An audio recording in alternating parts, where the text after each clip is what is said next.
এই মিঠুন চক্রবর্তী, যিনি গরমকালে টুপি, মাফলার, ওই কালো জোব্বা, ফুলহাতা এসব নিয়ে নানা রকম রাজনীতির কথা বলে বেড়াচ্ছেন, এখনো পর্যন্ত এই রাত পর্যন্ত তিনি কলকাতায় আছেন। সারাদিন রাজনীতির নানা ধরনের অসংলগ্ন কথাবার্তা বলছেন, কিন্তু আজ উত্তম কুমার, মহানায়ক উত্তম কুমারের মৃত্যুবার্ষিকী, একবার একটা ছবিতে বা তার মূর্তিতে মালা দেওয়ার মানসিকতা দেখাতে পারলেন না? আপনি অভিনেতা, আপনি নিজেকে বাঙালি বলেন। মমতা বন্দ্যোপাধ্যায় শুধু মহানায়ক সম্মান করেন না, মহানায়কের ছবিতেও মাল্যদান করছেন।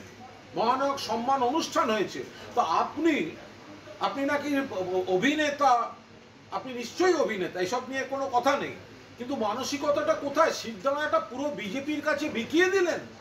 আপনি একবার কলকাতায় রয়েছেন 24শে জুলাই, মহানায়ক উত্তম কুমার, তার ছবিতে, তার মূর্তিতে মালা দেওয়ার প্রয়োজন মনে করলেন না? একটা টুইট করতে পারতেন না?